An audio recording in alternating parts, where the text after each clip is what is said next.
Doski Woski, the Peasky Wheesky is free. It costs you nothing. It's implied. What's happening, y'all? Cowboy Nation, it's been a week or two. We've Hey, we've had things to do. The round table is back. We're gonna come up with a fly ass name. Chat box, y'all can be working on that if you like. Vach is in the building. Okoye, Fuss the King, Law Nation's up in here. What's happening, fellas? What up? What up? What up? what's up, Vosh? Thank you for having us, my brother. I already know. Law, What's we up, fam? I feel like it's been a year though. in a minute. Plug yourself, Law. Hey, man, you guys, y'all already know who this is. LAW Nation, man. Hey, guys, this is the official off-season, I guess, first talk track right here of the round table. So I'm ready for it. Everybody 0-0. That's Sure. it.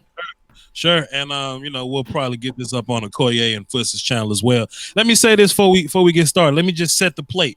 We're gonna be doing roster evaluations. I feel like when I was working out earlier, because Vegan Vosh does that these days. Let's go, like, Vegan Vosh. Not fancy now. He fancy.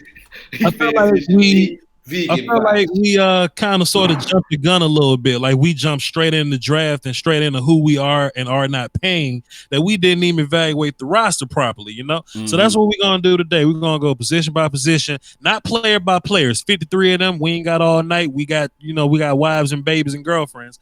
But we are gonna touch on the big keys at each position. Before we do that, though, that's just what we're doing. But before we do that, I think I speak for all Cowboy Nation, everybody on this phone. Boy, if the damn Cowboys would have played the Patriots in the Super Bowl, we'd have did better than that. Boy, we'd have did. Yes, indeed. Hell yeah. Oh, I watched into the third quarter and I turned that shit off, man. true. I watched it because I had an obligation to somebody I was watching with to watch it. But I couldn't deal with it. Like Jared Goff disgusts me, man. It was crass. I was ready to tap out. I was ready to cut that PlayStation on, man. But hey, it is what it is. I think we'll come back. We'll come back next year and we'll be playing for that thing while Dak is still cheap. But tonight we're evaluating the daggum roster. We're gonna go position by position. I want to start off spicy. We ain't necessarily going in any order, but I did kind of think about this today, and I just wanted to run this for the cardio real fast. So I want to talk about running back. Me and Fuzz been kind of back and forth and about where do we draft the second running back, and the kind of thoughts behind it is, okay, we'll need somebody that can come in and be second running back that can probably play slot receiver, kick return, punt return guy, right? Right. I'm thinking, what if we move on from Zeke altogether? Are we sure Zeke's gonna be on this team forever, ever? You know what I'm saying?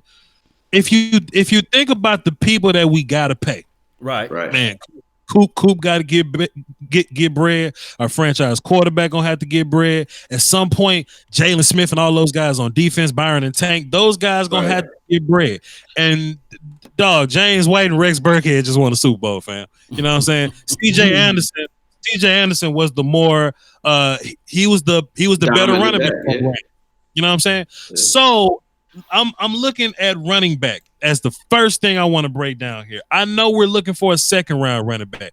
Right. A second running back, but are we drafting a guy for the future, or will having a backup running back give us more leverage at the tables with Zeke when it's money time? McCoy, let me jump in there, because I've been Vach, I've been beating on that door for a while now.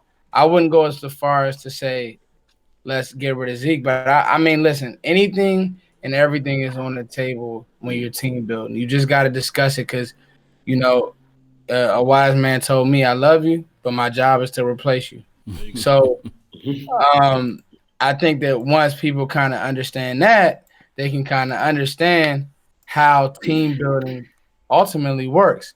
That being said, I love Ross Smith. I've seen enough. He just doesn't. There's no juice when he enters the game, right? So I don't think that defenses are scared. Now, will he break off a nice run? Sure, but do defenses fear Ross Smith? No, they do not. What you need in this league, you need two guys who can put the defense and put stress on the defense. And I think that Zeke, while he's good towards the end of the game, he just doesn't have that same juice, especially not as a pass catcher. So you need a guy who can come in, who can run a speed out and just put that, that 260-pound linebacker in stress. He can stress him out because he hasn't seen that speed all game. Because he, not saying that Zeke doesn't have speed, Zeke has great play speed, but you guys get what I'm saying. So I think, and I want to, again, like Vash said, a guy with, that word that we hate, but that a guy with position flex, I think that would be huge. I really do. Cool, yeah. I mean, for me, I think obviously, it's a nice try. I'm thinking about like Herschel Walker, that trade, and what happened to for our team afterwards. But I don't see Jerry Jones partnering with Zeke anytime soon. So if we're married to Zeke, which we are, and I don't even think that's even up for discussion. I think Zeke's really our bell cow on offense. Right. We do need a scat back, like a Lance Dunbar type guy, I think. A healthy one. Right. Yeah, just to shake things up. But where you get them, I don't really think it matters where we get them and what round we go. And I don't think we go aggressively, though, at running back and just do away with Zeke altogether to try to save coins for everyone else. I think what they'll do is kind of Le'Veon Bell Zeke a little bit once we get to that. I think he'll be the one getting that franchise tag. Let me ask you Tony Pollard. Go ahead. I'm here. So if Zeke plays year 4, year 5, and then we franchise tag him, I feel like this wouldn't be a conversation. But I think the fact that we've heard Zeke trying to get paid now, or Zeke may hold out, I think that's what's really putting on my mind. Hands down, if Zeke becomes any form of distraction beyond what he's already been, and I'm not saying he's like the biggest one we have, because there's others I'll name, a la David Irvin. But if Zeke, if he tries to hold out, especially right now, we have to figure out a way to pay Dak. You're going to have to pay Cooper if we didn't pay him already. We got to pay Byron. So there's other players that need to be. We got to pay Law. So I think if he holds out now, knowing what the pressure is on that front office, I think that's what you do. You Herschel Walker him, and you get the best thing you can get for him, the best slew of players that you can get for him. I don't think you need, especially if our line is what it was supposed to be, I don't think you need a premier back with this offensive line. I don't think you need one, because we're going to run the ball anyway. It doesn't matter who's doing it. To attack or defend, whichever way you guys want to put it, my man Rod Smith is like he runs like Eddie George, man. And I'm not trying to disrespect Eddie George by saying that. When I say I mean he's a tall, long, big guy. You can't judge him based off of 4 or 5 carries. I agree there. He's a guy that needs 30. So if Zeke were hurt, if Zeke were hurt, then I would agree with you if he was running like shit when Zeke's out. Last year when Zeke was out, Rod Smith looked great. And that's because he was getting the bulk of the carries. And as far as his ability to catch out the backfield, he's shown that too. He actually runs routes and has better hands than Zeke, if you ask me. So I like Rod. I think you leave him where he's at. I like Rod. Well, this is the thing with I just Rod. think we need he's a good handcuff for Zeke, but he's not a change of pace. So we just need a change of pace guy. And I think they thought Tavon Austin was going to be that, which is why they didn't go after one. But I think I like Tavon out wide exclusively. He's not a running back unless he's running a jet sweep. No doubt. See, that's the thing. I don't think there's any way they keep Tavon on the roster just to do that, just to play wide out. Because Why not? That's all he did this year. He wouldn't even do that enough. Then he can't stay healthy. So that's exactly. That's my point. He didn't stay healthy. So you be better off going young there or doing something else. Maybe a Cedric Wilson or something like that. But I don't think that me personally. Cedric Wilson. I don't think the Dallas Cowboys are gonna give Tavon Austin another contract to number 1, play 6. Well, I don't even know the number of games he played. It wasn't a lot, and to affect the game like he did, which was not a lot either. At times it was cool. I think that Lucky Whitehead had more of an effect in his role than Tavon did, if we're being honest. Lucky was healthier. Lucky was healthier. Hey, your best ability is your availability. That's big. That was his problem in with the Rams. Sure. Law, running back, what you think? Well back, what have you, whatever it may be with Tavon, he did win us that Giants game or opened it up for us. I guess that week when everybody was like, oh man, Cowboys are trash. And remember, that was the game that everybody called out Dak Prescott in the offense. So what I'm saying is what the Cowboys need to do is to answer that phone right there. Hey. What Will McClay about to say, man? That Will McClay. Tell Will McClay I said, what's up, man? No, that's my boy. That's my boy. My bad. No, you Gucci, man. But what I was about to say is that, yeah, I think that what the Dallas Cowboys may do is just like what the Saints did with Mark Ingram, I believe that's his name, right? They went and got a scat back or a back that they thought that it was going to be a scat back, and Kamara was one of those guys that were like, wow, he blew up everything. What round was he drafted? Third or fourth? Third, yeah. So see, the thing is, we don't have that longitude and latitude because we don't have a first round draft pick, right? And it did in the second or third. So we might go with the fourth round draft pick of looking at a running back. But I know that this is not time for us to look at that part of the conversation until like probably weeks down the line. But what I can say is I agree with you, Okoye, Rod Smith. I think personally he can actually be a starting running back in the NFL. Oh, yeah. Easily. Yeah, but he got to be a guy that can run from 1, 2, and 3/4. You can't just throw him into the mix. Nah, he's not a change guy. You got to give him the ball. You got to give him the rock, yeah. And last year he proved that in 2017. So for my thing is, or for my notion, for my small little mind, is that when they got Jameis Olawale, I'm sitting there like, they the same type of skill set. So one of these guys is going to have to be a hard cut if this team really evaluating this roster the way they're supposed to. One of them going to have to be a cut, in my opinion. Jameis is more. They use him at fullback though, so they can get away with that. True that. They can get away with 3 running backs in the fullback any day. They need to get rid of one of them damn tight ends. We got 4 of them though. Well, goddamn, Segway Jones. Let's just run right into that. I just dropped the film session. T.J. Hawkinson, my son, Foots's pet cat, the best tight end in the draft. Boy, I got excited about the idea of having T.J. Hawkinson on my team, and this is how I thought about it. I looked at what Iowa does with their team, and they got 3 tight ends that can play. You know what I mean? And they just move those guys all over the place. Sometimes Hawkinson out wide, sometimes Fant is out wide, sometimes they're both in line, sometimes they both at receiver, whatever. And they have such variety because their players can do so many multiple things. I look at what New England did on offense. They had multiple tight ends, multiple running backs on the field. Sometimes Gronk could be in line, Gronk could be at the X, their fullback could be in the slot or some shit like that, right? I would love for Dallas to do something along those lines, but we back on tight end for this one particular segment here. So Swain contract year or whatever, Blake Jarwin 1 game, 3 touchdowns, whatever kind of came on earlier towards the end of the year. Dalton Schultz had a rookie campaign. I feel like he got better towards the end of it.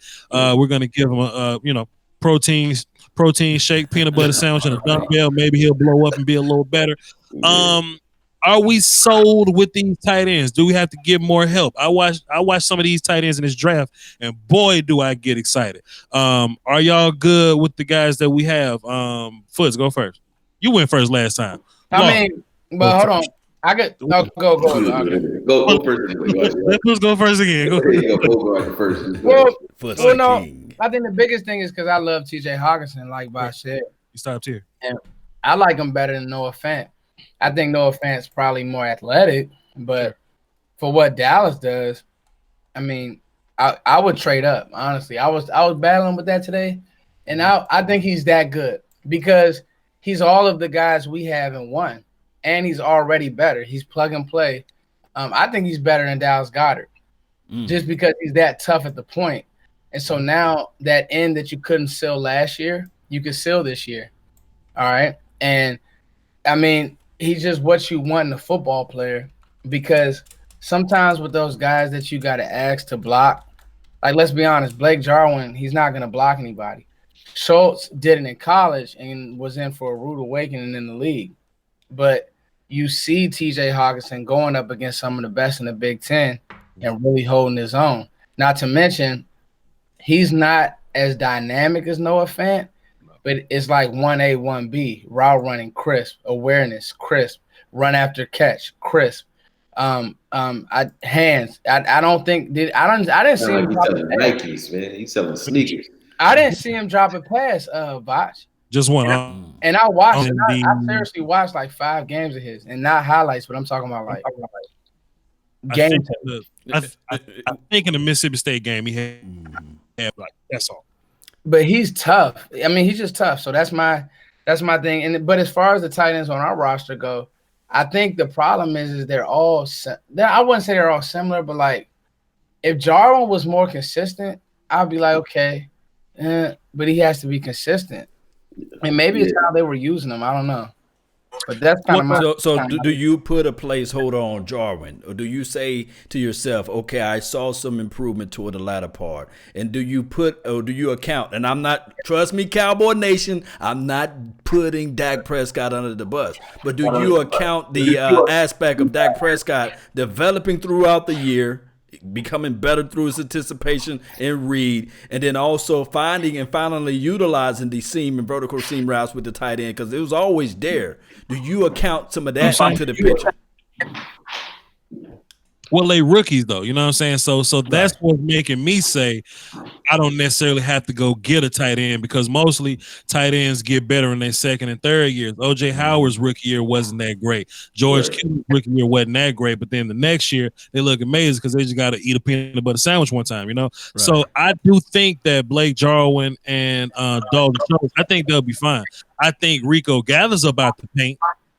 You know, we probably ain't got to have another offseason conversation about him, but the problem is that Swaim is in a contract year, and it's easier to pay Swaim rookie money than to try to decide what we gonna pay Swaim. You know what I'm saying? Yeah. So I think he's about the paint. I do think drafting a tight end is appropriate at some point, but I don't think it's a priority necessarily. What you think, Koya? Yeah, I agree. I mean, the way we use our tight ends right now, I mean, obviously, if you have a dynamic tight end, things change, but we don't, and I don't see us going after one either. So moving up in the draft, I mean, I doubt it, maybe, but I like what Jarwin was doing at the end of the year. I like what he was doing at the beginning of the year. If we were to throw the ball. So I mean, giving Jarwin another shot this year and seeing what Schultz can do. Like you said, with some added weight because he's a little light in the ass, but seeing what he can do now, I'm comfortable with that. Just throwing somebody else as a third tight end in the mix, or even moving one of our line over as a spare tight end like Seattle does, and keeping just 2 on the roster if they can stay healthy. I don't mind that. Like I'm not really thinking that we are going after any form of dynamic tight ends because we're a run first team. So unless you can get a tight end that can block and it's like a Kelsey or a Ertz is okay, but you need a guy like that can really stick his head in there, but still go out and run routes as well. And I don't see like that happening. I mean, but we're not gonna move up to get him though. You know what I'm saying? I don't see us doing it. I just want the weed to fall out of his pocket so bad. Yeah. If that happened, then we good. If he I need him to just have a gun under his seat. But I don't see us jumping to get him.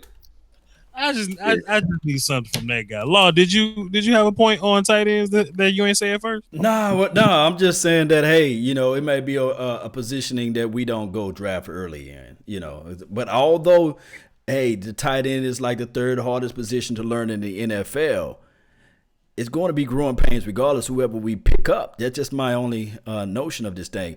And we saw Mark Ingram, not Mark Ingram. What's that kid that played for the Giants? Quick, fast Ingram. That's his name, actually, huh? Yeah. Okay, shit. Hey, he did play. He started playing Evan Ingrams. Yeah, he played better towards the latter part. I had a Stephen A. Smith moment. He played better towards the latter part of the year for the Giants. So I'm looking at it from that aspect too. Yeah. I just need that boy to rob a bank or something so he can just something so we can be close together. That. Whatever. I think tight end is a sneaky position, though. I think it's a sneaky position. I'm telling you, I'm telling Cowboys fans, tight end, safety, and I don't think the Cowboys are gonna draft it. This isn't draft talk. Let me stop. Roster evaluation. But I give the tight end as a collective group a C plus. Man, like I said, the biggest thing with me, I think Rico. I want to see Rico gone, not because I don't like Rico. I want Rico to land somewhere where they're actually going to use him and give him a shot. Because I think we have that tight end that we're looking for on this team, and his name's not Blake Jarwin. But what if Kellen Moore use him though, Koye? What if Kellen Moore use Rico right? I would love that. Rico got hands. It's undeniable. He got undeniable hands, and the ball is 290. And every time I've seen him block this year, now he might have whiffed on a few, but every time I've seen him actually engage, I'm not talking about his mental side of it because he's still learning, but his physical aspects. When he get his hands on you and block you, he holds up. He hold up. He like having a lineman in there. So if you got a guy like Rico that's a mismatch for any safety or corner or linebacker in there. I like us at tight end already. I don't think we need to jump out there because we have a pet project that I don't think we're finished investing in. And to give up on it now would be, to me, it's like you just wasted our time for the last couple of years because y'all didn't even throw the kid the ball. You know, look at what's his name, Antonio Gates. Antonio Gates was never a hell of a blocker, but I think if you were to school or coach Rico up the way he's supposed to be coached up. And I don't really even see anything really wrong with him, but you're not in the huddle with him, so you don't know if he was supposed to run a dig on this play and didn't really understand the verbiage or whatever. Keep getting him pulled out of games. We don't know. I think that's it. I think you hit that on the head, Okoye. He may not be where he needs to be, but I don't think it's his ability. It's between the ears. Yeah. I think so, and I'm not trying to call him dumb. I'm just saying, I physically I don't see why you wouldn't put him on the field. So either it was a Scott Linehan thing, and he just rubbed people the wrong way, and that's why he didn't get on the field, or he's just having a problem with the learning curve. And I think it's the former, or the latter, should I say? There are two names that Cowboys fans have been trying to get out the paint over this offseason. I'm not necessarily buying that. Antoine Woods and Taco Charlton. They're like, Cowboys fans are really doing their best to try to get those two guys out the paint. And I feel like Antoine Woods. Yes, sir. Who tried to get rid of Antoine Woods? Man, you should see the rapscallions in these damn comment sections and Twitter. What I be saying, but we just get this out. I'm gonna let you rock. My bad. Now you good? I feel the same way. Taco, first of all, it's hard to get on the field because Randy Gregory is a gangster. First of all, right? No doubt. But Taco may develop. It may take him longer to develop than other players. You know what I mean? It took D-Law a while, and maybe Taco played more. Maybe he'll have more numbers. I'm not giving up on him yet. I still think Taco is going to be the next David Irvin. I've been saying that since preseason last year. And Antoine Woods, it's funny how he has 2 bad games all year. The damn Colts and the Rams. 2 bad games all year. Now all of a sudden, people trying to get Antoine Woods about the paint. And I know it's people in my chat box right now that have seen people try to get Antoine at the paint, which is interesting to me. Now, am I saying we don't need D-line help? I'm not saying that because a lot of guys are leaving the free agency. I would like a good rotation. Karan Reed is cool. I would like a gangster on the field when Antoine Woods comes off. Malik Collins kind of gets hurt every now and then, you know what I'm saying? So we don't really know what he's going to do. David Irvin, So there is a D-line problem. Where you want to draft them, it's kind of up to you. Okoye, seems like you was about to get in somebody's ass about somebody's Antoine Woods opinion. Let us have it. Give it to us.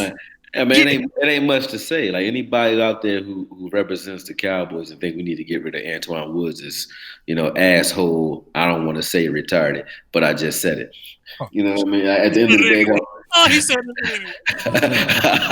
It don't make no sense, man. I'm just sorry. It just don't. It don't make no sense. Like Antoine Woods is he a beast, man. I think you need to team him up with somebody that can spell him a little bit. I don't want it to be Collins because, like you said, Collins keeps getting hurt, and I think it's because he has to play one tech sometimes, and he does a lot of sacrificing anyway. Let me ask you a question, Okoye, before you go into your wonderful soliloquy right there. Go ahead. Soliloquy. I like it. Let me ask you I know this right here. the Harvard words and shit. I elucidated it long enough. Go ahead, Law. Hey, this is the thing right here. What do you think about Gerald McCoy alongside of A. Collins or Gerald McCoy alongside of Antoine Barbecue Woods? What do you think about that? Can I answer that? Enough people. We got enough money. We got money. We got tons of money. So that's my thing. You got to figure out what are we paying Gerald McCoy? Because I feel like McCoy is gonna still think he can play. Sure. And I like the way you think, Law, but you got to understand this team. They like to go with they like to dig when it comes to their pieces. We ain't going after Jared McCoy. I can't wait till I get the safety so we can ask about paying that dude. But go ahead. Yeah, I don't think we paying that dude. I don't think we are either. I like him though, but I think him being present, him on the field as much as he needs to be on the field, he would mess up the rotation that we already have. To be honest with you, because you won't be seeing Crawford in the inside as often. You'll see Woods out there. Collins might get in, but then after that, it's a wrap. McCoy's going to be on the field, and I don't think that's having Collins or Crawford play is a far drop off. And don't jump down my throat. I know Jerry McCoy's a Pro Bowler. He's a beast. Love him, but I like the rotation that we use rather than having that one anchor player because. I don't know. I just like the way our line's been playing for the last year or so. I like having fresh guys out there. Like that Eagles approach, sort of like the Patriots with wide receivers. We're that way with defensive linemen because we have Rob Marinelli and we can develop them. So we can squeeze juice out of rocks when it comes to our defensive linemen. Let me ask you this then. We don't spend big money there. I just don't see it spending. Let me ask you this, Okoye. Let me ask you this real quick. We win that Rams game if we had David Irvin. Do you agree? Do we shut down? Do we make them one-dimensional at least? Do we stop? Do we plug that run? Do you use that length, that strength? Do you shoot the gaps a little bit better? I don't think it was physical in that game, though. I think it was mental. But do you have more physicality in that game? No. So let me jump in because I'm trying to paint a picture. We were doing it was just a lot of misses. We were missing those plays. Whoa! Let me jump in. Mm-hmm. I think Okoye spot on, Law. The problem is you got out schemed, and it wasn't. So you got to be careful overreacting to one game. And I don't even think that too, though, Fuzz, because I think if we don't get moved up front, I still think we can run to the football. No. It wasn't that we weren't getting moved. No, we were getting moved. No. We weren't shooting our gaps correctly. If you go watch the way that the Patriots rushed against the Rams. Right. They weren't even honoring the jet sweep. Yeah, they weren't honoring any of that. They moved straight. They didn't slant. Nope. It's like the Cowboys kept slanting their rushes, and all they were doing that's what we do though. We're a stunt and twist team. So we going. Crawford wasn't going to get no depth, and Antoine Barbecue Woods he needed to be a rotational guy at that game. So what I'm saying collectively, if you have a Jared McCoy or if you have a David Irvin who's supposed to be on our team, we would have had a better chance. We only lost by 8 freaking points. I think that number 35 wouldn't get all those yards that he got, But got the smartest chat box on YouTube, and they about to tell you the 2 things you got to do to run inside zone effectively. They gonna tell you, and the Rams did both of them. You got to move a gap. You got to block the Mike linebacker. Both our linebackers been blocked more than they ever been that game. Sure, the motion was a thing, and that kind of did put guys in the spot. But if we played better in A gap, that shit wouldn't matter because the penetration would just blow the whole play up. No, but whoa, wait a minute. When I say scheme thing, you gotta understand it was a scheme problem with the whole defense. Okay, what did the Patriots do? This is why I love Bill Belichick. He said, we're not going to honor these fakes whatsoever. Mm-hmm. And it was one of those situations where you watching the game, Sean McVay continually running these long development play actions, and the defensive ends didn't even honor it. They didn't honor the flash. They didn't honor any of it. That's the one game it didn't work, neither. But you're right. You absolutely, It didn't work. Absolutely right. So my thing is, no, I agree. I agree with what you're talking about. The egg apples. Gotcha. We were getting washed. It was bad. Sure. But I also think that it's a lot of components into that just getting a plugger, because I'm telling you too, you got to be careful of that just having a plugger. That's why Danny Shelton is in New England now, because the team that originally drafted him, he couldn't stay on the field because he was out of shape all the time. So these pluggers, and if it has to work and it has to make sense within that rotation. But no, I see what you're saying, Law. Absolutely. Right. Because Jerry McCoy, he's not like a sloppy 320. Jerry McCoy, he's like 303, 310 at most. But I don't see that making a difference. Not Jerry McCoy, but Irving. Because Irvin's he's not a run stuffer for us. He can stop the run on the way to the quarterback, but he's not. It wasn't like Goff was the one who killed us. It was the running game. Let me ask you this. He's not a one-tech guy that's going to plug it up anyway. He's a slasher. Let me ask you this. McCoy really wasn't lighting up in Tampa Bay the last three years or so. I was about to say that was my biggest point. Can he still play? He's not playing inside along with he don't have. Do they have a D-Law on that line? Do they have a Randy Gregory? Do they have a come on? Boy, Noah Spencer, Jason Pierre-Paul, dog. They got all the guys. Bro, they don't. And they got the fat kid from Washington. They don't hold a candle to D-Law. All the guys. Who would you rather have, Noah Spence or Randy Gregory? Noah Spence or JPP or however VPP cut his hand off, or D-Law? It's JP now. He's not JPP. Noah Spence is a gangster. But I feel you though. Go ahead, Lon. But I'm saying like the one-on-ones. Yeah, you win your battles one-on-ones. That's what I'm thinking that what McCoy would bring. Now, let me ask you this. You guys remember when we played, and this is a while back, when we played the Packers in 2016, that game David Irvin played against Eddie Lacy, what have you, who was a Cowboy killer? Did he shut him down? I don't like playing football math, man, because every situation is different. But I'm saying that David Irvin is low key underrated as it relates to just stopping that run, and that's all I'm saying. No, he's stopping on the way to the quarterback, but he's not like he's not like what you call Snacks Harris out there. He's not a Sue and a Donald, Antoine Woods out there. He's not doing that type shit. He ain't this my whole thing though. This my whole thing. I heard that man been healthy. I heard that man foot been stop hurt. You know what I'm saying? True that. How bad you trying to get back?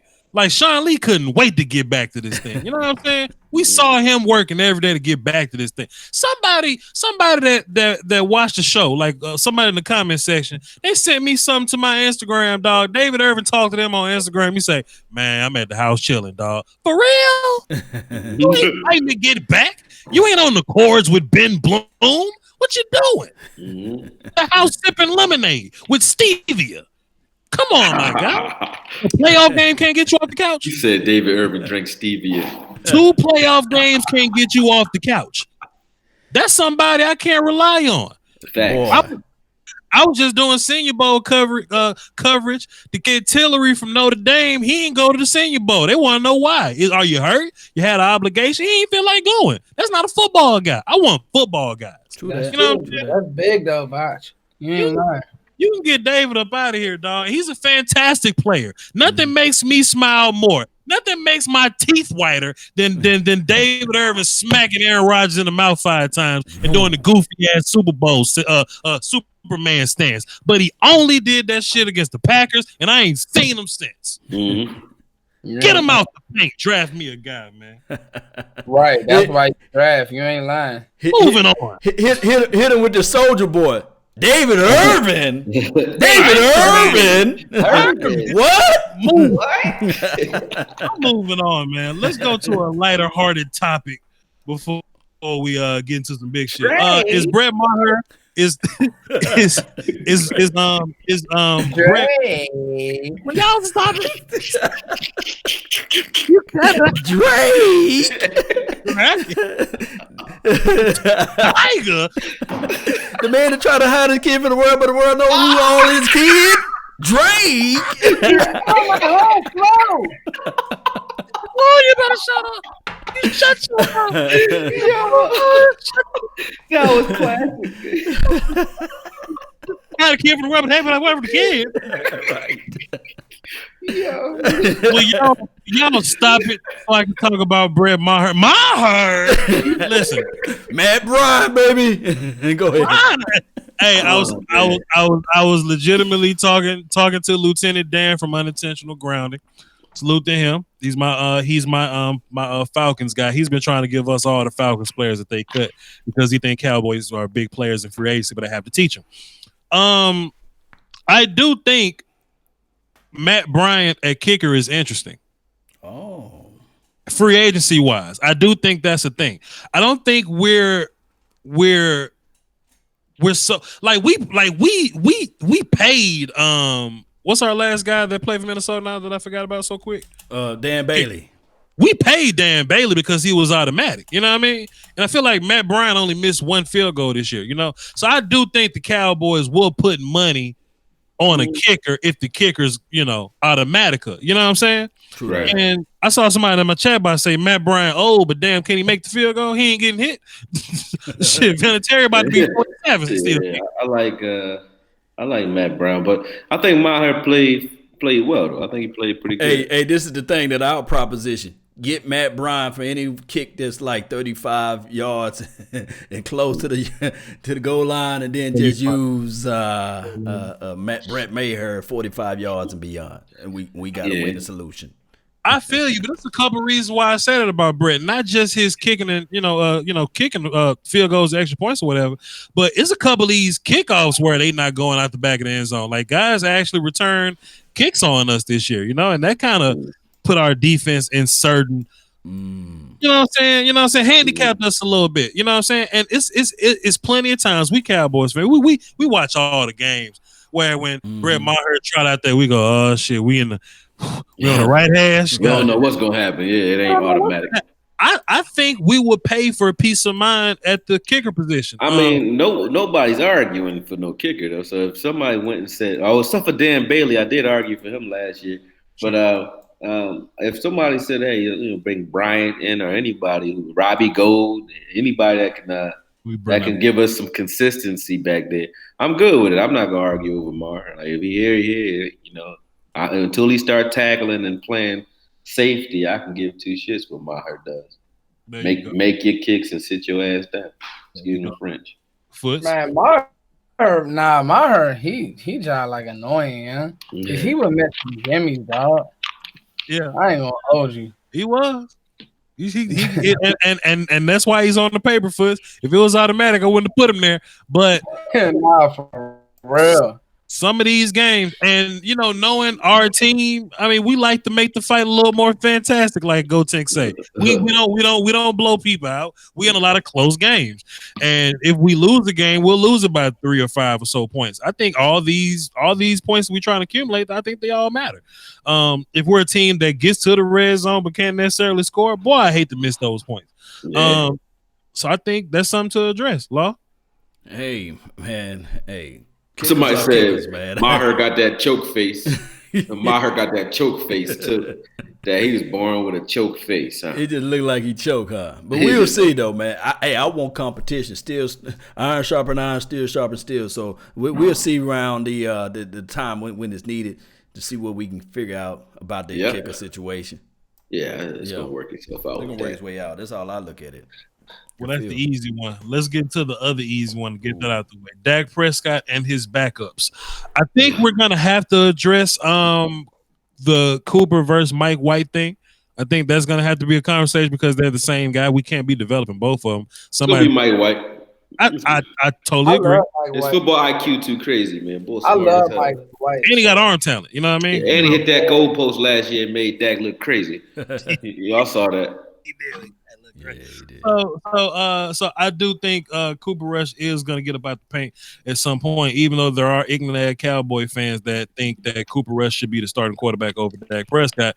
That's why I don't have a lot of faith in these damn chat box fans. Not y'all, because I got the greatest chat box in the world.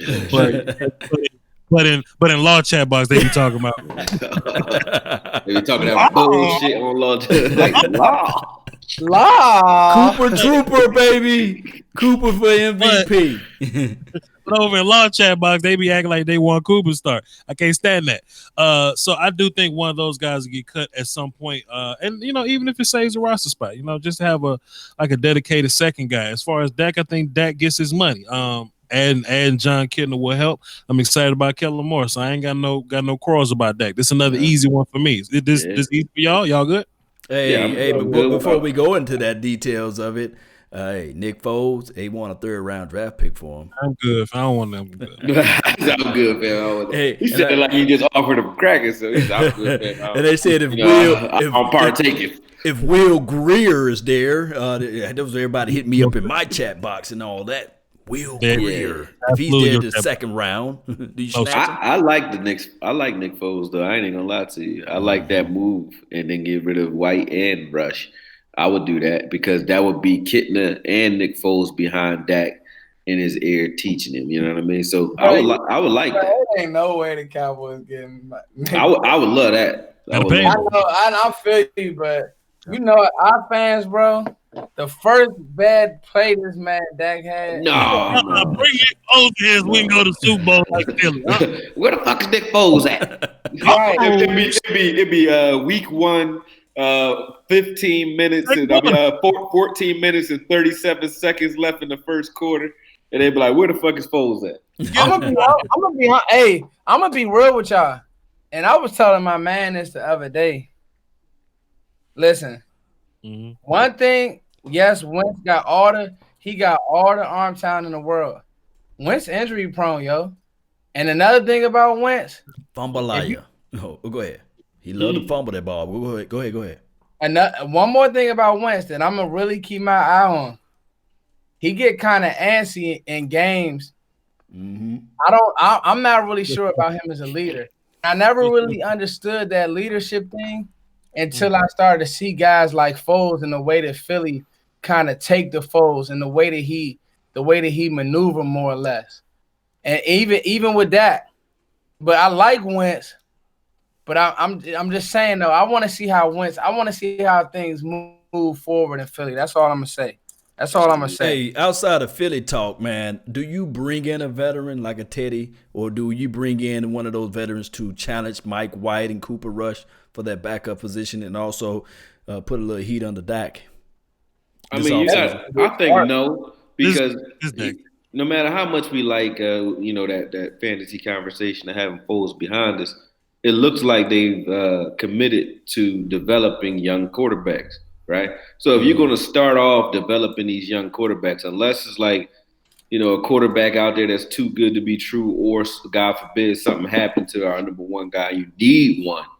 You leave it alone and you keep developing the guys that you brought in here to develop. You decide which one of them is worth investing in, and you get rid of the other one. And I think, like we said, it's going to be Mike White over Rush, but I think you have to, at this point, see what you have in Mike White. Otherwise, why the hell you draft him? Yeah, that's true. True that. Hey, who is Andrew Dominguez? He a troll on your page, Vox? I don't have trolls on my page. Dominguez. Okay. He just said Dak arm trash. I like the way Dak played towards the end of the year. I don't think he's troll. I just think he's maybe just a bit uninformed or so. I don't know. Maybe he's an entertainer. But I will say this. Let me just take time out to say, everybody in the chat box right now, clap it up, drop it down, clap emoji for my wife that's in the chat box regulating. You see, we don't have no trash in my damn chat box because she's done the work. She's put forth the effort of cleaning the chat box up. That's why it's so pleasant in that damn thing. Hey, Nene, would y'all clap emojis in that for her cleaning my damn chat box up? Thank you so much. Hey, Nene. Hey, man, that's enough, man. You hear him, Nene. That's enough. You said clap up with Nene. That's enough now. Put the voice on again, Lord. Put it on again. He said hello. Lord, Don't let Okoye break up a good friendship. Regulate, Nene. Wait a minute, y'all. I ain't gonna touch Nene. Mount up. Regulator. Mount up. Right there. Funny. Y'all want to get into some controversy or something that might make us fuss with each other? Why not? Why not? Y'all trying to kick my man Sean Lee off the bridge, though? Ah, man. That's a tough one, man. What about Sean Lee, man?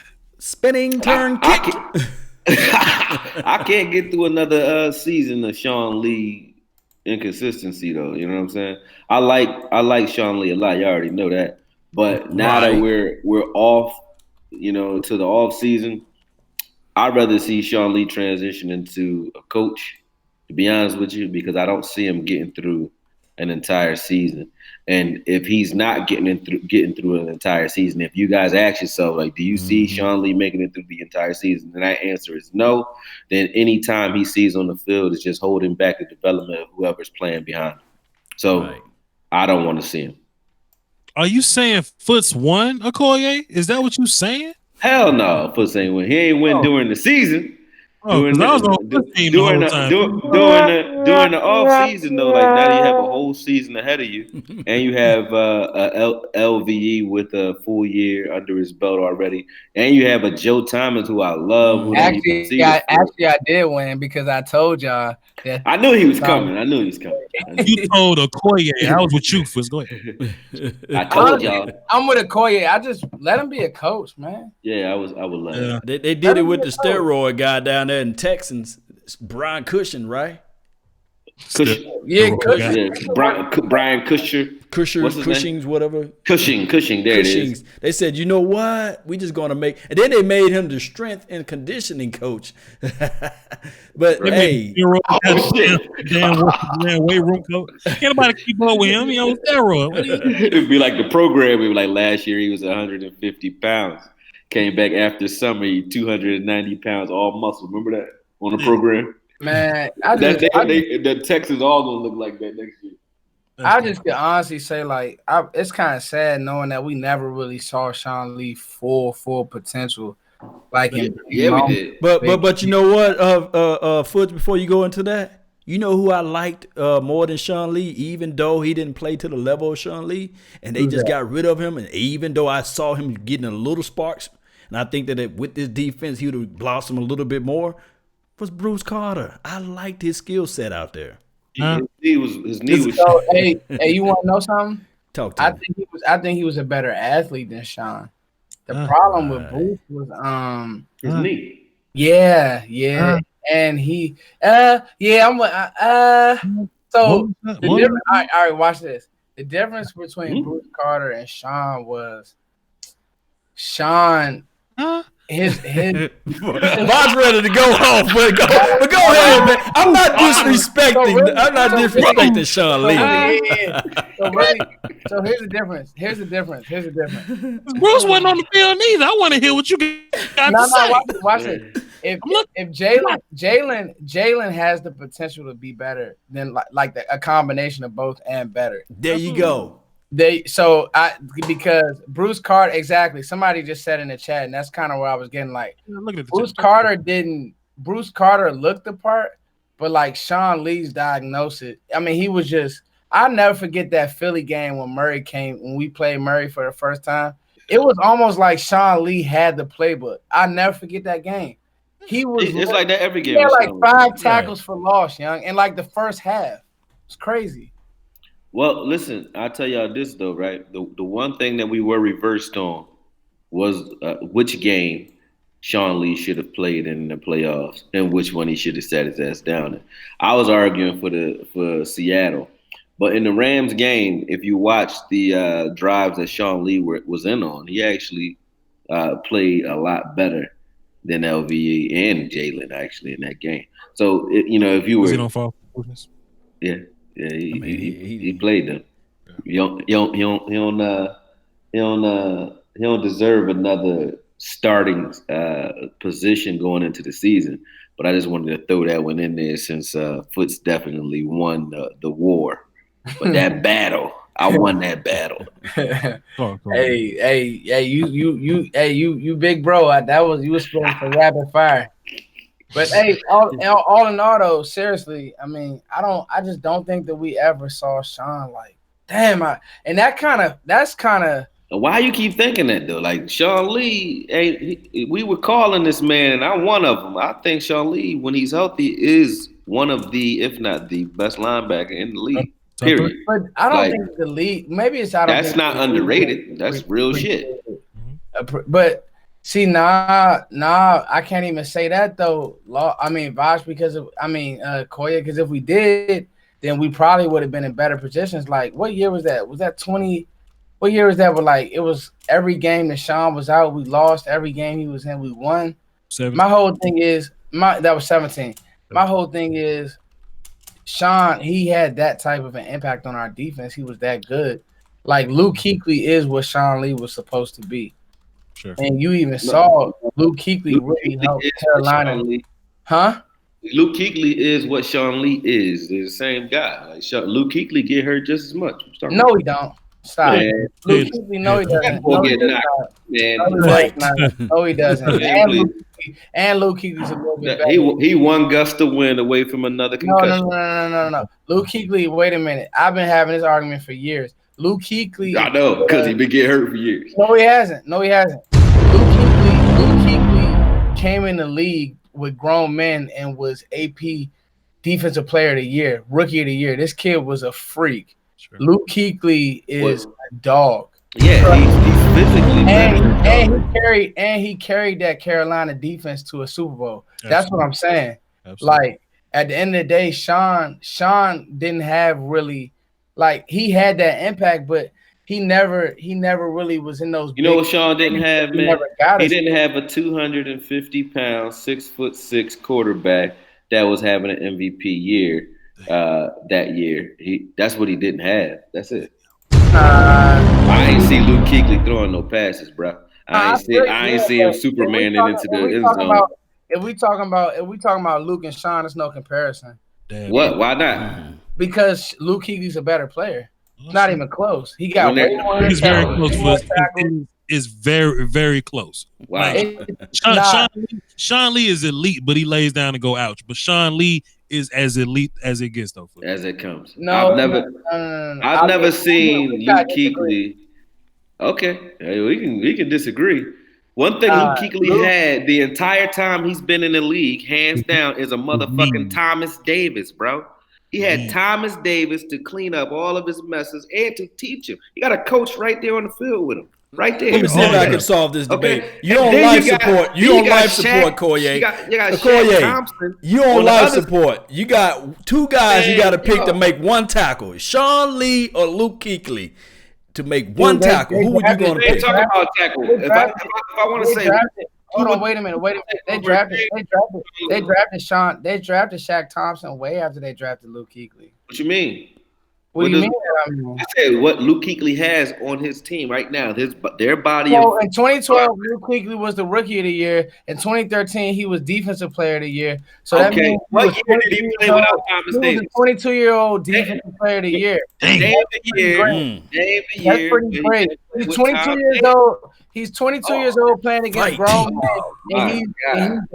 Somebody really just said Luke is a product of the system. Are you serious? How do you know he's been in the same system his whole career? What are you talking about? There's no way to know, right? No. Somebody just said Luke Kuechly had Norman and Davis. Dog. Josh Norman played well in all of them. Huh?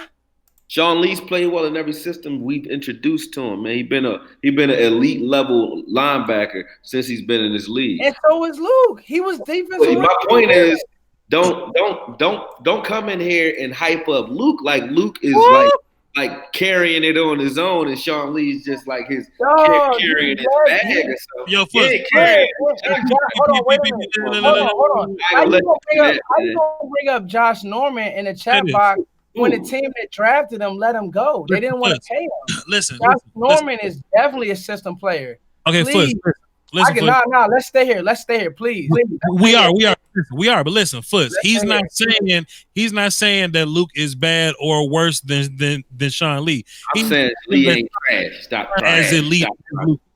Okay, so we got a 6-time Pro Bowler, 5-time, first time. Hold on. Wait a minute. Whoa. Wait a minute. 6-time Pro Bowler. Huh?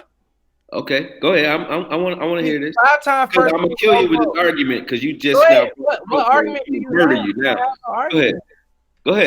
I don't even want to talk about Pro Bowls. You can watch. Talk about Pro Bowls. Let's talk about All Pro. Let's talk about being an All Pro. I don't want to talk about that. You can look at the film first. We don't need to. Hold on. So Vash, answer me this. He was drafted. Answer me this. So answer me this. He was drafted in 2012, correct? We ain't asked about his biology, bro. So no, but I'm about to. It's not about talking about biology. I'm giving you facts. Let's hear it. Facts for a second. So all right, so here go the facts. I'm about to give them to you. He only missed the Pro Bowl once. Sure. So he only missed. Hold on, wait a minute. He only missed being an All Pro once, bro. That's special. Sure. In 2012, he was Rookie of the Year. So what are we talking about right now? What he got? Can I say this? Luke Kuechly is more decorated than Sean Lee. He's a better player. Luke Kuechly is a better player than Sean Lee. What I'm saying, what I think Okoye is saying is that Sean Lee is as elite, though. That's what we're saying. Right. So watch this. Luke can play more games. You said Luke Kuechly is what Sean Lee was supposed to be. Like Sean Lee was a bust or something. That's what no. I'm not saying he's a bust, but watch this, guys. Watch this. You got it. We throw around that word elite kind of loosely. It's a difference. No. Yes, we do. Because let me tell you something. It's a lot of the Redskins thought Josh Norman was elite, and they made a big mistake. You got to understand. There's only a couple elite players in this league. All right, but Sean Lee happens to be one of them, though. Nah, you can count that counts out, bro. Listen, you know why Sean Lee is not elite? Multiple games. One at a time. It's only 57 snaps. 61 snaps in the game, bro. I've seen. No. Yes, man. Your availability. One at a time. First, let him go. One at a time. Go ahead. Go ahead. On numerous occasions, right? Numerous occasions here. You understand? Sean Lee has amassed or affected more than 40% of the plays that he's been in on. 40% of the entire game has been affected by this man on numerous occasions. He played the Giants and had 22. That's just tackles against the Giants in 2016 or 2015 maybe. But 22 tackles, but that wasn't all of the snaps that he affected. They're not talking about passes, defense, successful coverages, things where the ball doesn't even go his way because he kept to his assignment. So that's even more than 40% in that particular game, right? Then the year before last year against Seattle, out of 57 snaps, man, 57 snaps, he made like 19, 20 plays out of 57 snaps. He did it against the Giants too. Like, that's ridiculousness, bro. So if you say, yeah, we use elite loosely, you might be right when we talking about people like David Irving, sure, right? Something like that. But when you mention it, when it comes to Sean Lee, it's no way you can say you're just throwing elite around loosely just because they don't have Pro Bowls. I don't think there's not one defensive coordinator who wouldn't take a healthy Sean Lee or a Luke Kuechly. I don't think they're like, man, please give me Luke because I don't know about that Sean, man. Nah, if you're talking about health, then you got a different argument. But if you're talking about two healthy guys on that field, you can't tell me that Sean Lee got to take a backseat to no. All right. All right. So let's look at this before. Can I go? Is it my turn? Because apparently, go ahead. I've been listening. Go ahead, Fliss. Apparently in the chat, I talk too much. Because Bama's really got, and I'm laughing right now because it's funny, but Bama's really got to understand what I'm saying. You can't go off what ifs. We got to go off what we've seen, and we got to go off what we know. The fact of the matter is, bro, Carolina's not trying to replace not trying to replace Kuechly right now. We had to replace Sean Lee. Why? Because he was a great player. Luke Kuechly is a Hall of Fame player. There's a Sean Lee difference. had to replace Sean Lee because Sean Lee is old now. Bruh, do you know when he was drafted? When was Sean Lee drafted? 2010 with Des Okay, Bryant. that's not old, bruh. I watched London Fletcher play for 15 years, linebacker. How many people play for 15 years in this league? But bruh, that's what makes you elite, though. Like you got to understand what No, you're it talking doesn't. about. Yes, it does. Pat Willis. All right. Let me pull up the stats. I got the stats. I got the stats right here. All right, so let's look at this right here before you guys go a little bit further. I got Luke Kuechly. He played 102 games. I got Sean Lee. He played 93 games. Okay, with that being said, we're going to look at the interception total. Luke Kuechly got 16 interceptions. Sean Lee got 13 interceptions. Keep in mind, Sean Lee played 93 games. Sean Lee got 2 touchdowns. Luke Kuechly got 1 touchdown collectively. But if you want to look at the difference between Luke Kuechly and Sean Lee, they got here, Luke Kuechly got 12.5 sacks and Sean Lee got 3 sacks in his total career. Luke Kuechly got 7 forced fumbles. Sean Lee got 2. Now, these are 2 different type of systems, but you guys can go and continue to have this debate. Go ahead.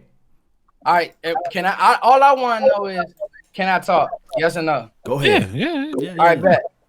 When I say elite, I don't put everybody in that elite status. Patrick Peterson is probably, to me, one of the only like true elite corners right now in this league. Now we have guys that are on the come up, Jalen Ramsey, a few others. I even like Denzel Ward. But you have to build, huh? You wouldn't say Jalen Ramsey is elite? Bruh, you got to let me finish, son. Go ahead. Go Go ahead. Make sure I'm hearing you. Continue, bro. Jalen Ramsey not elite. He's up and coming. That's what he's saying. Up and coming. Oh, yeah, whippersnapper. Okay, my bad. So go ahead, Bob. Go ahead. No, because you keep cutting me off, bro. It's like I'm coming and back. It is cool, bro. It's very cool. Go ahead. No, because Vosh, don't take your ball and go home, bro. Just go ahead and say what you gotta say, man. We good, bro. Go ahead. We listen. This my point. Look, we listening. We just heard you say Jalen Ramsey not elite, and that kind of just struck. I did not. I just say he was not elite. Go ahead. Nah, okay, go ahead. Y'all missing my words. I did not say he was. My bad. That's why I was trying to clarify. I said you gotta understand.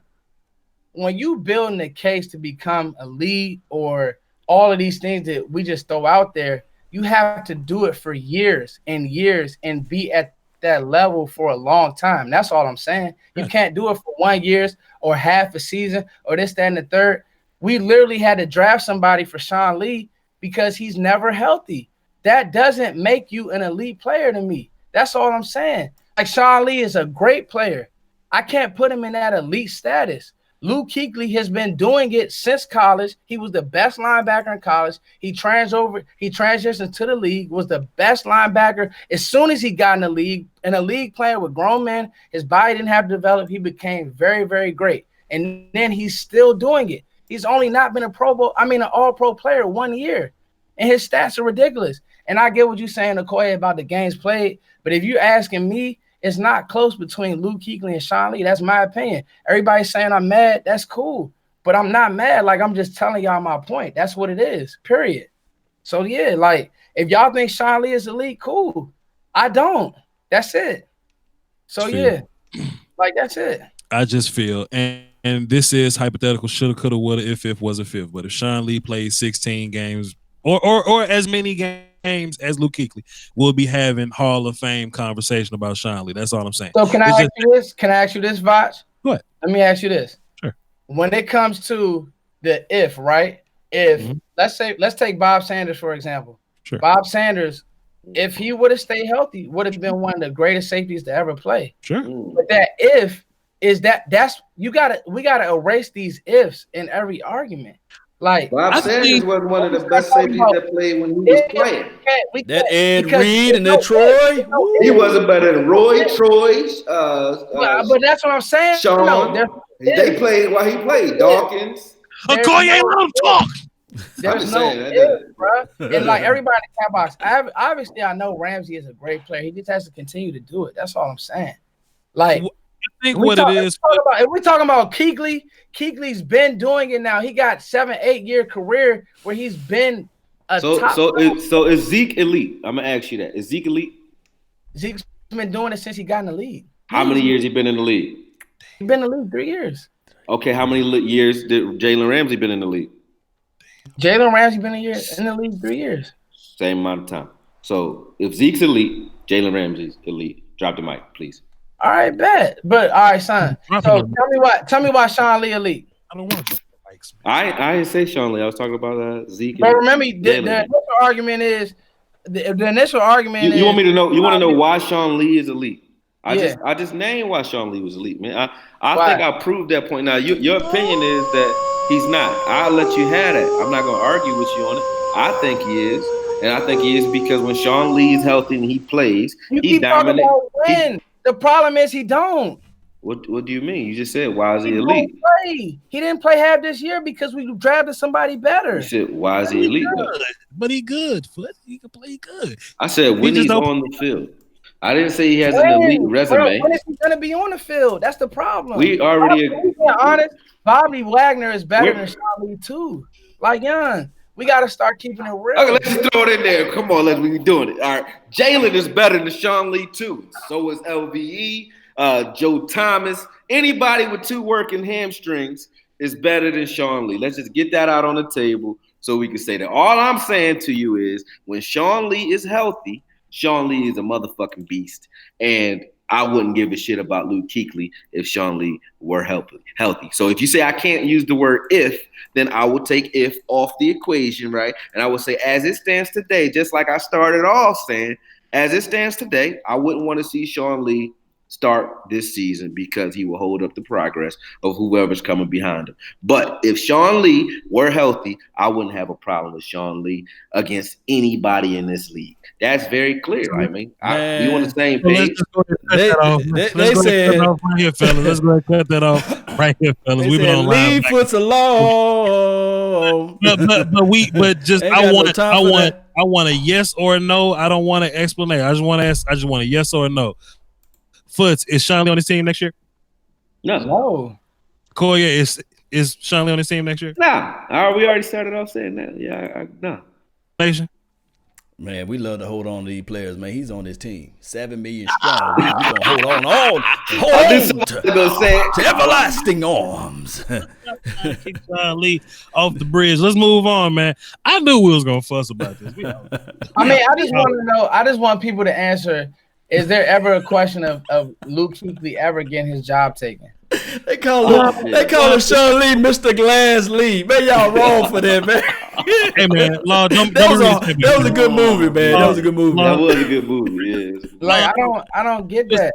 First, I will say this: that Luke has he has had his availability issues too. Not on the same level as Sean Lee, where it feels like we're missing him for large chunks of the game. But Luke Kuechly does have his head injuries that kind of take him out.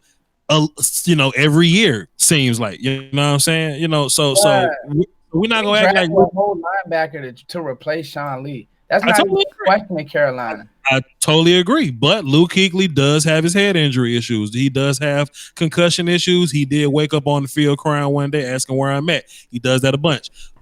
I'm not saying who's better though, but I'm just saying that on that topic of availability, Luke is kind of we was having questions about is he gonna play ever again because this is ninth concussion. You know what I'm saying?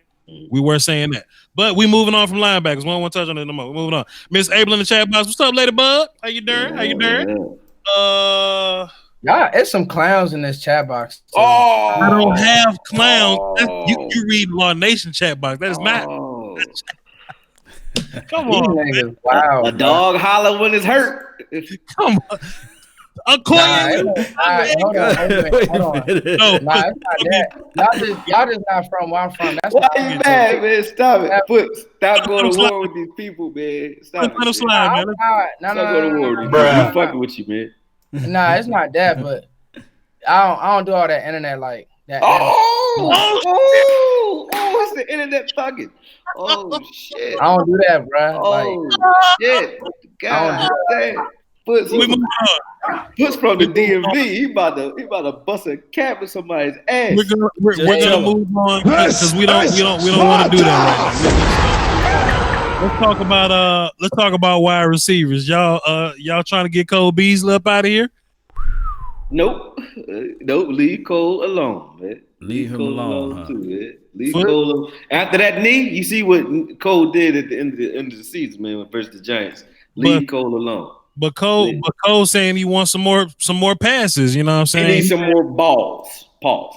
He do need some more passes though. That's real shit. But I don't think he's gonna get it here. How many more though? Because he had 70 last year, and I think for his spot, I think 70 is pretty adequate.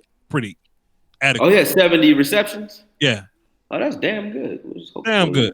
Then Gallup surging, and Coop's gonna do Coop things. He's gonna have a full year. I think. I honestly wouldn't mind seeing somebody a little more dynamic if we went and found one playing that slot position. But if not, then I'm good with Cole. Cole's like Edelman. He's just a trusty. He's like a trusty steed, man. He's gonna be right there.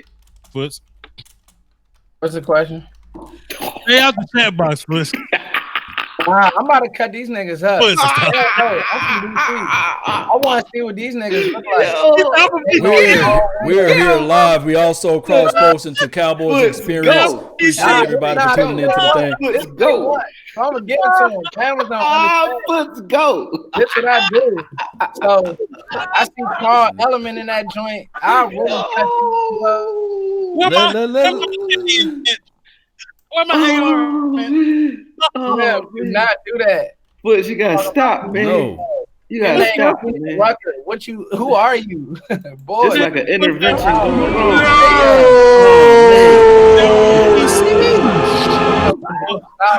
Boy, you know it's bad when they say when they're from. You know it's bad. My man, they talking about. Boy, I'm from Wakanda. Your name Carl Ellis. Man, I'm from Brewster Place, man. Your man sound like he a ref. Carl Ellis, report to the game. This is your second game. Foots, leave him alone, Foots. Yeah, hey, Foots, over here in the chat box over here, they said, man, they got all love for you, especially Ty Jefferson. Whole bunch of people, man, showing their love and adulation towards you, man. I want Sports Guru to call in, because that's the one thing you could type, but I want these Bammers to call in and debate. Because it's a different. That's when you guys talk that talk. You hear me? DMV word for people who corny. What if he's from Delaware? What if I don't know where these people from? Bama. They call them Bamas. No, my college roommate was from DC. He used to call me a Bama, and I'm from Philly. I ain't tripping off the chat box. It's just fun to me. It's all fun. I am talking about I'm trying to fight. I would never fight y'all. I love y'all. We debate. That's what we do all day. You can't call me right. You hear me? That's what you doing. You can't call me no goddamn. If you can't debate on the East Coast, then you wouldn't make it over here. We ain't about all that. No, like you wouldn't make it. And that's all I'm gonna say. But all right, let's get back to football. Y'all right. We talk about Cole Beasley first from DC. Cole gone. Cole Beasley. Cole gone. Cole out of there. Why you going first? You want to draft somebody new? Nah, Andy Renfro. I want to give Cedric Wilson a chance to develop. That's real talk. Okay. Real talk. We got a lot of guys. He's another injured motherfucker, right? He can't. I agree.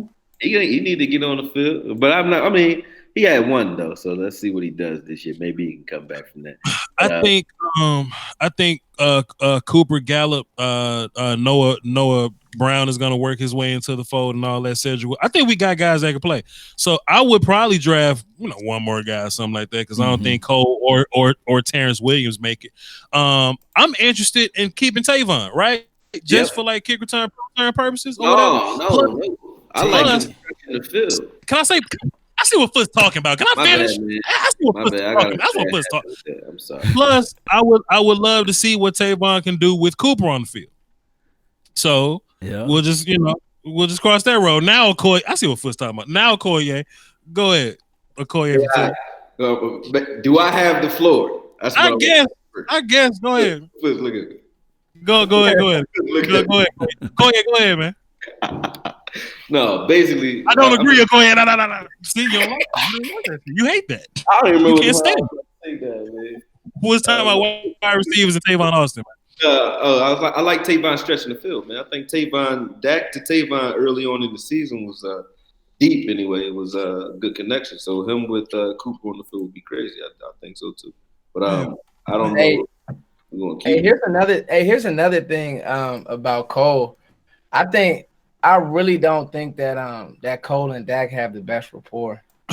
Either that or it's something like Cole really be taking slight shots at Dak though. Like more or less. Especially that front office jab, I ain't like that. Cause my thing is like, Cole, why would the front office not want you to get the ball? You know what I'm saying? And you had a chance to be that guy and you weren't that guy.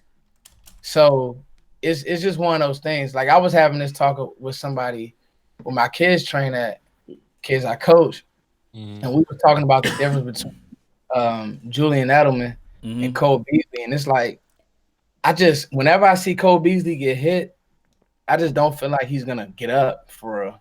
True. When I see Julian Edelman get hit, now obviously he got in trouble.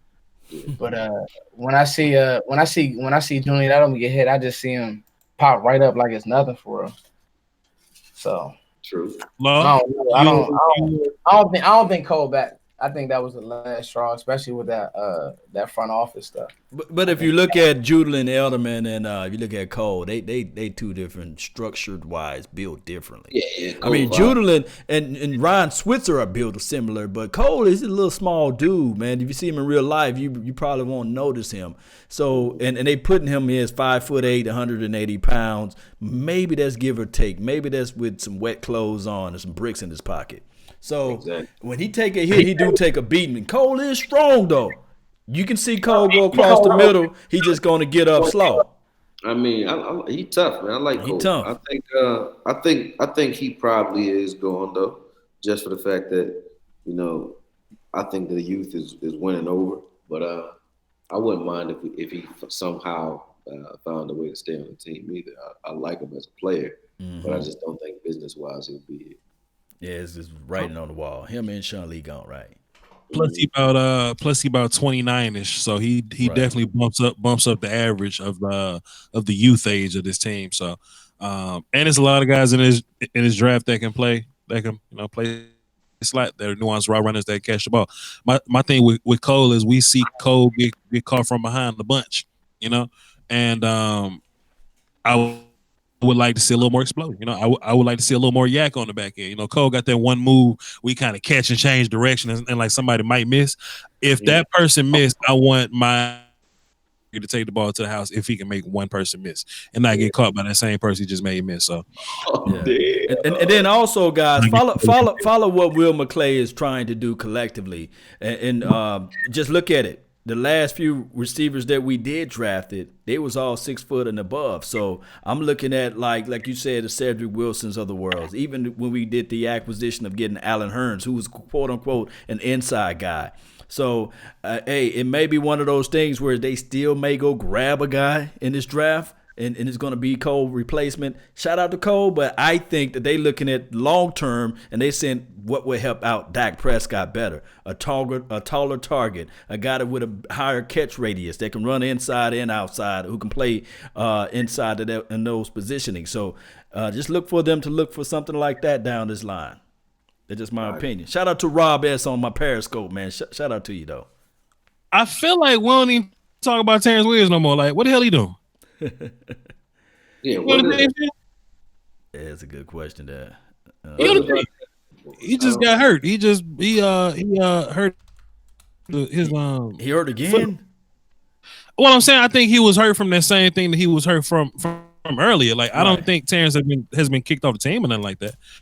But then again, I don't know. Somebody in the chat box let me know. But I just know he just kind of crashed the Lambo and I ain't heard nothing else from him. So I mean, I don't know. He will, sorry. He out. No, he's sorry. But like, I'm sorry. Terrence Williams. He not sorry, but I knew they would upgrade. It's over. The way it has. I don't even like. Again, I don't know why the Cowboys would ever try to have a rotation of receiver with a quarterback like Dak. Like it's not he just isn't there yet. You gotta have you got I'm glad that Mike Gallup is developed. So that's why I think another year with Gallup and Cooper on the outside, it would really be I don't know, it would be well served to have you can get away with Cedric Wilson. He did it some at Boise State. He actually ran good deep routes. That's what he reminded me of too. Yeah, I think he's a little bit more instinctual. Play I haven't quarterback seen in enough high of him to school. know, but that's his body. Well, like I'm talking about his body type, his speed, and way he move, a lot of Let me strides and see. everything. You T Will about the paint because he was dating and broke up with her. Yeah, T Will base salary for 2019 is 3.5. Okay, I'm looking up He this won't thing. get it. It's on overthecap.com. If you cut him, you would save 2.2. You'll save about $2.5 million. So, I think that he's maybe gone, guys. Yeah. Get him up out of there. We got two more positions to go, and let's get into them. I'm gonna say this one for last because I like to fuss on that. Let's get into DBs. Y'all want to make any big changes to DB? I feel like when it's time to pay AB, I think he's going to be about to pay. There's probably going to be a brand new nickel corner ready to play. Jordan Lewis, maybe we'll cross that road when we get there. People trying to get Jeff Heath about the paint. There's a safety that's leaving Seattle. People thinking about paying. There's a couple safeties in this draft you could think about going towards. Law Nation, what you think about the current DB spot here in Dallas? There's going to be one more battle. This is the battle to the fittest. It's the battle to the end. AB versus Jordan Hip Pocket Lewis. One of those guys are pretty much on a trading block, and if not, they're going to have to fight for their positioning. I think that Chris Richard liked the physicality of AB. I think that he liked his 4.3 speed that he utilizes out there in the field. Now, AB stepped it up, and I'm giving him that nickname because I said he earned it. Anthony Brown, for those who don't know. Jordan Lewis, he may be the guy that's going to be trade bait, or he may be the guy that's hard out the paint. That's just my opinion. I just want to keep Cheeto Awuzie. He's going to be solid. He improved towards the latter part. Byron Jones, we already know we're not going to move and touch him because he got all of the measurables that Richard love. And Xavier Woods, he's the interchangeable guy. He's more on the safety side. So I'm looking at either AB is going to be on this team or Jordan Lewis, but I don't think both of them going to be. So it's going to be between the toss up between those two.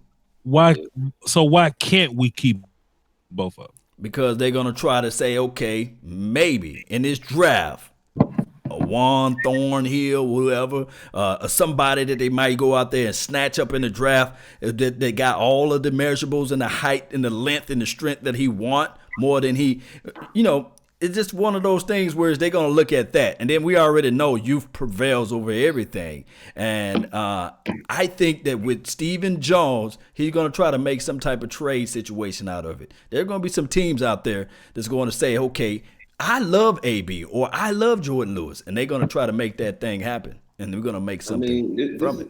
I'd be mad as hell because if anything happened to any one of them outside corners, boy, would we be happy to have Jordan Lewis on this team. Oh, facts. And you know True what, that, true that. You know what, and hold on. I ain't talking to you when I say this, not you, Law. But there are some Cowboy fans that just want to get rid of everybody we not using. Right. Man, there's this thing called depth to where once upon a time we ain't have it, and we was shit out of luck when we needed it and we didn't have it. You know what I'm saying? All these people trying to get Taco about the paint. Man, if something happened to D-Law's back or Randy Gregory's mental health or something, it'll be nice to have that guy. Or something happened to Cheeto because he got hurt his rookie year. Right up in there. Not you, Law. But man, we gotta quit just trying to get rid of people. Just to say we getting rid. Oh, we can get rid of Jordan Lewis, get a first round pick. No, you're not. In real life, you'll probably get a fourth. You'll probably get a fourth. And Jordan Lewis is more valuable to you than a fourth. Stop it. Y'all better start knocking on some wood right now, though. I got a brand new wood table. I'm knocking on this shit. Go ahead, Okoye. No, I was just gonna say it's gonna be an interesting draft because this year we have so much balance on this team. Mm-hmm. We're in a position to literally go after the best players available. So you don't know who's gonna be here out of any of the guys we named because they might have a solid position at this point, but who knows who we go after in the draft? Like we can really go after talent over positional need at this point. I don't think we have a glaring need. I think we go after, like we said, a backup for Zeke, but we can find that either free agency, pick it up as a vet, pick up a vet later For on. like 2 seconds, just 2 seconds. Can I cut you off? Then we played Alvin Kamara. It was good to have Jordan Lewis. Boy, when we needed somebody to cover his ass, we just looked right on the pine, right on the side. Yeah. Come on, my bad. Go on, man. My bad. No, I agree with you. That's what I said. I don't really know. Like, I don't know what we're gonna have because we don't know how we're gonna attack the draft. I think we're gonna go after the best players available. But other than a backup for Zeke and maybe a tight end if we could find one good enough to go after, I don't really. I think any other position is up for grabs. As far as starters are concerned, other than linebacker, which I think we got our starters there, but everywhere else, defensive backs. Our defensive line, we can fill it anywhere on those any of those positions. Foots from DC. What you think about the cornerback position? Are we doing the whole? Let's do cornerback since we all doing cornerbacks, and then we'll defend or fuss at Jeff Heath. All right, bet. Because that's where I'm going. So let's go. If y'all really want to see me turn up, then yeah. But as far as a cornerback, I mean, I kind of lean towards you, Voch. I mean, it's a good problem to have as far as you. I mean, if I didn't have to do anything, I wouldn't. I mean, I know we didn't see Jordan Lewis as much, but I think that just pure coverage, Jordan Lewis may be the best corner as far as go cover somebody. I think he may be one of the best corners, if not the best corner on this team. But obviously the size I just love Jordan Lewis all the way when he was playing in Michigan with that one-handed pick. I mean, everything that I just like the player. But I mean, Anthony Brown did play good, and he's definitely like a zone player. I think if you can, you try to keep both, like you said, depth. So I mean, it's not a bad thing to have great. Well, let me throw a curveball at you right quick, and I know you've been scouting and evaluating this guy, Adderley, and I know we don't supposed to have time for this, but if we snatch him in the draft, what would you do with Jordan Lewis' skill set? I'm not saying that Adderley is better than Jordan Lewis, but what I'm saying is, what would you think of AB and Jordan Lewis and Adderley? Hold on. Watch this though, Law. Jordan, I'll give you another name, and this happens all the time throughout the draft season. So Adderley, he went to the Senior Bowl. He's the hot name that all the media types love. I'm gonna be real with you. If you watch play for play, tape for tape, I think the Taylor Rapp is better. That's me. And I text Voch that the other day, and then Voch said, well, I'm going to wait till the combine. But to me, I like the way that Taylor Rapp can come down. He can guard receivers. And it's not like he can just guard them. Like, he can erase receivers. He's a great blitzer. He did it at the highest level. Can't forget that. The height is an issue for some. It will probably be an issue for this team. But it's something about that damn Taylor Rapp. I was on him last year before the season started. I watched him. He didn't let me down this year. I think that Taylor Rapp is by far – I'm not going to say by far, but when we get into the safeties, I'll talk more about it. And I got a mock draft coming out on my channel. Let's do it right now. See, first, what I was saying about waiting on the combine, and we're going to get right out of draft talk. I promise. I just want to make this point. Is I just want to see how Rapp moves when he's not comfortable. You know what I mean? Okay. Washington puts him in great. I don't want to say he's a system guy because he's not, but I want to see him be in a bad position, recover, and keep his hips. That's all I want to see. We talked about it on our draft show or whatever. He's kind of like a Buda Baker type of guy. You know what I mean? And go ahead. And that's very valuable to us. So what Law was saying, whether it be Taylor Rapp or Adderley, what both those guys do well is that they can play free, strong, and nickel. So they wouldn't necessarily affect Jordan Lewis and AB directly. They'll be more so getting Jeff Heath about the paint, but it may be like a dime look or something. They can bring those guys down. So with that being said, first of all, I got a super chat real fast. I got a dime in the super chat. I watched too much of your film not to drop a dime. Keep up the good luck, get good work. Salute. Frank Mason III. Salute to you, sir. Let's get into safety then. So and y'all know free and strong safety the same thing with us. I was just about to say, so that's my point. That's Right. kind of why I like rap, is because while we try to, so what the Cowboys do is sometimes they try to project position flex when sometimes a player just doesn't have that. And maybe they've done it once, but they haven't done it at a high level all the time in college.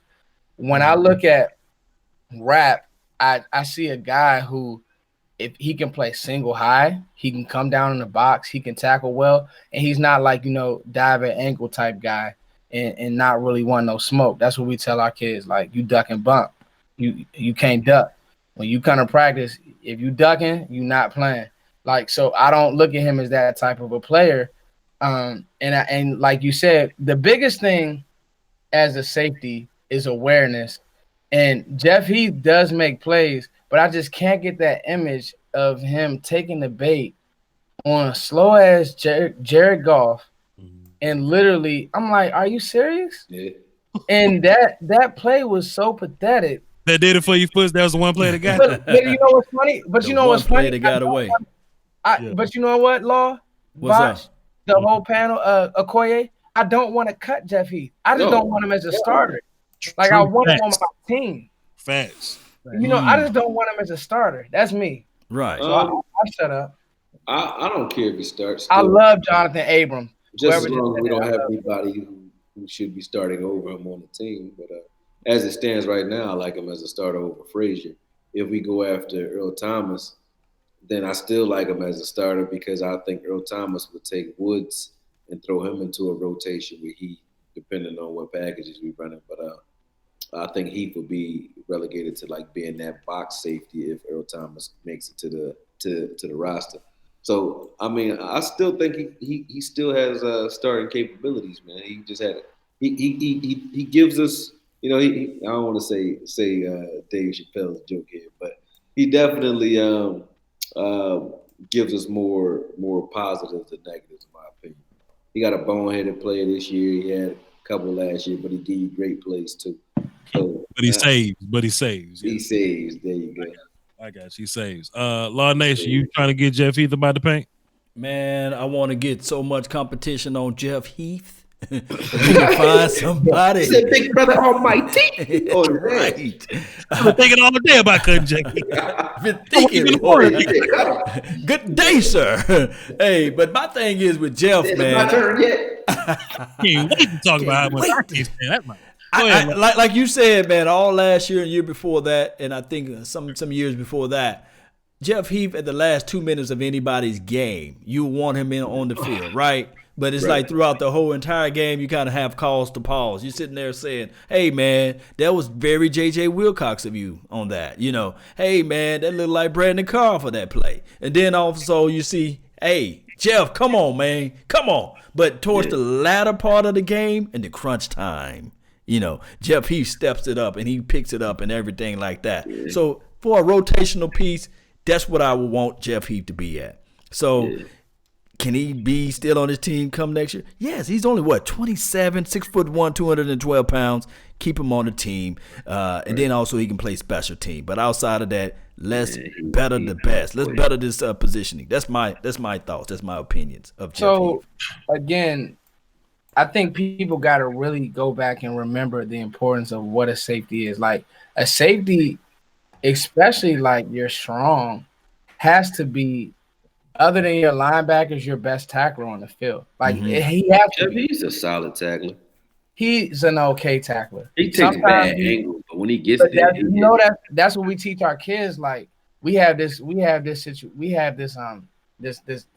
level, this chart that we go by. It's the 5 fights of tackling. Ankles are really, I think that's part of being a tackler.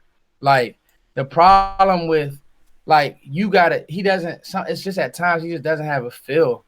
And the thing that I like about rap so much, and you know who has it too? I was just in the chat box. I like Jonathan Abram a lot. The problem with Jonathan Abram is he takes bad angles at times too, Voch. Mississippi State, yeah. Hill Mississippi State. State safety. He's good, Law, and Okoye. I don't know where y'all at on your draft coverage, but he's a really good player. But his film, like one game, he really looks like he's better than all of these players that I want to draft. But then there's other games where he's kind of arm tackling, he's taking bad angles, so the consistency is not there with them.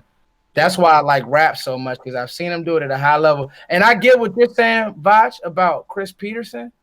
But here's my thing, though. Sure. The Cowboys love Chris Peterson. They trust the type of players that he coaches in college. Sure. So, I mean, it's one of those situations to where, like, I would 100% draft. I would trade up for a safety this year, just because I think that's the missing piece on this defense for me. I know other people may think D tackle, but I think that if you had a real safety who you could do some things, because I don't want to take X Woods off the field. I just want to play him in a different position. I think if you just hold your guns, I don't think any of these safeties go first round. I think it'll be close. Ooh, gosh, Adderley gonna go. Adderley gone, dog. If he does, it'll be like 30-something or like late 20s. I do think Taylor Rapp could fall to us, or you gotta watch Tennessee. Not Tennessee. You gotta watch Carolina, Voch. Gotta watch Carolina. I feel you. Sure. Like I in my mock, that's what I feel you. No, I see what you're saying. Yeah. We'll see. That's another show though. That's another show. we got time. We got time. The last one, and I don't know if y'all want to like maybe take calls after this, like the last 5 minutes. You know, Foots want to fuss at old boy. I ain't fussing at nobody. I just want Bama. If you want to debate, let's debate. Fair enough. But this the last one. I saved it. I think it's the best for last because I'm more likely to get in my bag, and if it gets terrible, I will come out this. Koye. Don't ruin this friendship for a laugh, dog. You know what I mean? The O-line relegation. My bad. Koye, don't ruin this friendship. For real. Offensive line, man. You know, the more I think about it, bro, I think there's a lot of offensive linemen in this draft, man. We can get a good one, second round, third round, maybe. I got my favorites. I got my guys that I think could fall to the second round, but bro, Dak was the second most sacked quarterback in the National Football League, dog. And I know it's very attractive and very Cowboy fan like to say, boy, let's go get a safety, or let's go get a tackle or something like that. And I know drafting O-line ain't sexy, man, but Zeke running through the damn Red Sea that's sexy to me. You know what I'm saying? Or damn Dak Prescott having 7 seconds to throw. That's sexy to me. We know Dak Prescott is developing. And what I speak for all Cowboy Nation that we want fourth quarter Dak to be all quarter Dak. You know what I'm saying? And I think he's gonna develop into that. And I think one way we got to do that, we see that we give him a receiver. It look a little different. You know what I'm saying? Things kind of shake up in this place. Everything else falls into place. I think the more help we get Dak, you know what I'm saying, the better he looks. The damn defense is fine. The defense is top 10 with Jeff Heath and Antoine Woods and Malik Collins. You know what I mean? We can add depth as we whatever. But when Foot say let's go get a second running back, I'm with you. When y'all want to go get a slot receiver that can, whatever, with that. You know what I mean? Let's get some O-line help in here too. You know what I mean? I think O-line is the only position. I'm talking to y'all too, and I'm talking to my panel too now. And I've seen all y'all do it at some point. I'm fussing now. The O-line is the only position where people get away with, oh, he played well at the end of the season. He can start next year. I hate get that shit up out of here. Because there are points in the season where Jeff Heath played well and we push him up off the bridge. Or Antoine Woods played well. We want to push him up off the bridge. I like Cam